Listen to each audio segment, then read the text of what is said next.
உன்னை இருந்தல் ப்ரோக்ராமுக்கு உங்களை வரவேற்கிறேன். இன்னைக்கு நம்ம பார்க்க போகிற டாபிக் என்னன்னா, நம்ம வாழ்க்கையில் கோபத்தையும் எரிச்சலையும் குறைக்கணும் அப்படின்னம்னா, அதுக்கு நீங்கள் சில பயிற்சிகளை மேற்கொள்ளலாம். இந்த பயிற்சிகளை எங்கேருந்து நீங்கள் மேற்கொள்ளணும் அப்படின்னு பார்த்தீங்கன்னா, நம்ம வீட்டில் இருந்தால் மேற்கொள்ளணும். நம்ம எல்லாருடைய வாழ்க்கையிலும் இருக்கிற மேஜர் ப்ராப்ளம் என்னன்னு கேட்டிங்க அப்படின்னம்னா, கோபமும் எரிச்சலும். இந்த கோபமும் எரிச்சலும் ஒரு நாளில் காலையில் எந்திரிச்சதுலேருந்து நைட்டு தூங்குற வரைக்கும் பல தடவை வரும். நம்மளுடைய மன நிம்மதியை கெடுக்கிறதே இந்த கோபமும் எரிச்சலும் தான். அதை நீங்கள் ரியலைஸ் பண்ணிட்டீங்கனாலே ஒரு பெரிய அச்சீவ்மெண்ட்டு. சரி, ரைட், ஓகே. நீங்கள் ஒரு நாள் காலையில் எந்திரிச்சதுலேருந்து நைட்டு தூங்க போகிற வரைக்கும் உங்கள் வீட்டில் எந்தெந்த இடத்துல கோபப்படுறீங்க, எந்தெந்த இடத்துல எரிஞ்சு உழுகிறீங்கன்றத ஒரு அப்சர்வேஷன் எடுங்க. காலையில் எந்திரிக்கிறீங்க, எந்திரிச்சதுமே உங்களுக்கு சாதகமான விஷயங்கள் எதுவுமே வீட்டில் இல்லை, வீட்டில் நடக்கலை. வைக்க வேண்டிய பொருள் வைக்க வேண்டிய இடத்துல இல்லை, வீடு குப்பையாக இருக்குது, வீடு தூசியாக இருக்குது, வீட்டில் தண்ணி வரல, சுடு தண்ணி வரல, கரண்ட் இல்லை, மோட்ரு போடல, இந்த மாதிரி 1008 பிரச்சனை வருது. அப்பெல்லாம் நீங்கள் கோபப்படுறீங்களா? அப்பெல்லாம் நீங்கள் எரிச்சல் அடைகிறீங்களா அப்படின்றது பாருங்கள். உங்கள் குழந்தை உங்கள்கிட்ட பேசுகிறாங்க, உங்கள் மனைவி உங்கள்கிட்ட பேசுகிறாங்க, உங்களுடைய அம்மா பேசுகிறாங்க, அப்பா பேசுகிறாங்க, கூட பிறந்த பேசுகிறாங்க. இதெல்லாம் பேசும்போது அவங்க உங்களை திட்டும் போதோ, அவங்கள உங்களுக்கு இன்ஸ்ட்ரக்ஷன் கொடுக்கும்போதோ, கேள்வி கேட்கும் போதோ உங்களுக்கு எரிச்சல் வருதா, உங்களுக்கு கோபம் வருதா? இதை ஜஸ்ட் 1 டேக்கு நீங்கள் காலையிலேருந்து அப்சர்வ் பண்ணுங்கள்.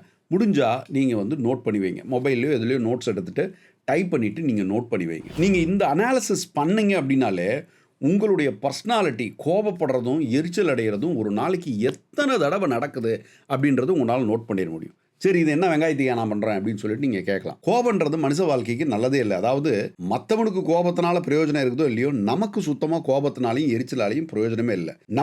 நம்மளுடைய மைண்டை எவ்வளோ ஆரோக்கியமாக வச்சுக்கிறோமோ, அந்த மென்டல் ஹெல்த்ன்றாங்க இல்லையா, அந்த மாதிரி நம்ம மைண்டை எவ்வளோ ஆரோக்கியமாக வச்சுக்கிறோமோ அந்தளவு தான் நமக்கு நல்லது. ஸோ நம்ம கோபப்படுறதுனால மற்றவன் நம்ம கோபத்தால் பாதிக்கவே படமாட்டான். இங்கே தான் நம்ம பொங்கிட்டு இருப்போம், இல்லை இங்கே தான் எரிச்சல் இருக்கும். அதை நம்ம பேச்சு மூலியமாவோ இல்லை ஆக்ஷன் மூலயமா பண்ணும்போது தான் மற்றவன் பாதிக்கப்படுறான். அதுவும் அவன் பாதிக்கப்படுறானா இல்லையான்றது வேறு பிரச்சனை.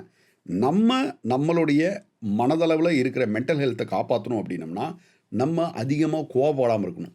அப்படியே கோவப்படுறதா இருந்தாலும் ஸ்லோவாக கோவப்படணும். பொறுமையாக நிதானமாக இருந்துட்டு அதுக்கப்புறம் கோவப்பட வேண்டிய சூழ்நிலை வந்துச்சு அப்படின்னா கோவப்படணும். இந்த கோபத்துக்கு ஒரு காரணம் எரிச்சல். இந்த எரிச்சல்ன்றது சின்ன சின்ன விஷயங்களில் இரிட்டேஷன்றாங்களே, அந்த எரிச்சல் வரும்.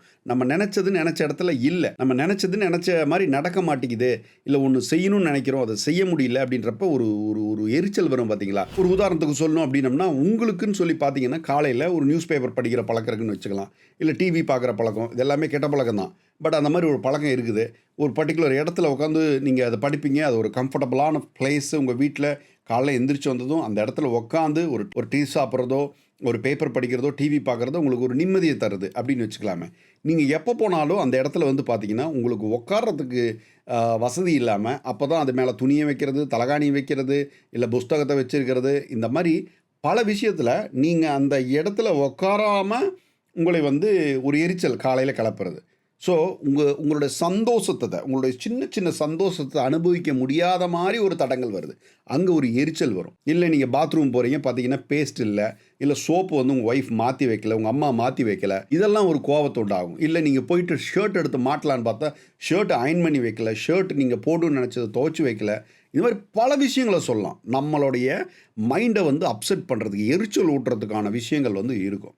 பட் இதை முதல்ல நம்ம வாழ்க்கையில் ஐடென்டிஃபை பண்ணுங்கள். ஐடென்டிஃபை பண்ணிவிட்டு இந்த இடத்துலலாம் எனக்கு எரிச்சல் வருதா, இந்த இடத்துலலாம் எனக்கு கோபம் வருதா அப்படின்னு சொல்லி நீங்கள் ஐடென்டிஃபை பண்ணிட்டீங்கனாலே பாதி பிரச்சனை சால்வ்டு. ஏன்னா இதை ஐடென்டிஃபை பண்ணிட்டீங்க அப்படின்னம்னா அடுத்த சொல்யூஷன் உங்களுக்கு வரப்போகுது. இப்போ இந்த ஸ்பாட்டில் நீங்கள் உட்காரணும், காலையில் எழுந்திரிச்சா உங்களுக்கு இருக்குன்னா அதை நீங்கள் ஒருத்தர்கிட்ட கன்வே பண்ணணும். இது யாரால் நடந்திருக்குன்னு பார்க்கணும். ஒரு 3 பேர் வீட்டில் இருக்கீங்கன்னா அந்த 3 பேர்கிட்ட கூப்பிட்டு, இந்த பாரு காலையில் எழுந்திரிச்சுன்னா எனக்கு இந்த ஸ்பாட்டில் உட்காரணும், இங்கே உட்காந்து டீ குடித்தாதான் எனக்கு ஒரு மன நிம்மதி இருக்குன்னு ஓப்பனாக சொல்லிட்டிங்கன்னா அடுத்தால் பண்ண மாட்டாங்க. அடுத்தால் அப்படியே பண்ணுறாங்கன்னு வச்சுக்கோங்களேன், திருப்பியும் நம்ம சொல்லலாம். ஒரு 2 டைம் 3 டைம் சொன்னோம்னா கேட்காத மனுஷங்க யாருமே இருக்க மாட்டாங்க. ஸோ அந்த மாதிரி ஒரு 2 டைம் 3 டைம் அவங்கள்ட்ட சொல்கிறப்ப அந்த இடம் ஓகே, காலையில் எழுந்திரிச்சா இந்த இடத்துல உட்காருவாங்க, அந்த இடத்த நம்ம ரெடி பண்ணி போட்டு உங்கள் அம்மாவோ உங்கள் வீட்லேயோ யாரோ ஒருத்தர் பண்ணுறாங்க. இது ஒரு வேளை ஒர்க் அவுட் ஆகலைன்னா உங்கள் பிளானை மாற்றிக்கலாம். இல்லை நீங்கள் ஏன் அந்த எதிர்பார்ப்போடு இருக்கணும்? போய் இப்போ எங்கள் சின்ன வயசுலாம் பார்த்தீங்கன்னா எங்கள் அம்மா எங்கள் அப்பாட்டெலாம் போயிட்டு இந்த மாதிரி ஏதோ ஒன்று சொன்னோன்னா ஓடி போயிரு, கொன்னே விடுவேன் அப்படின்னுவாங்க.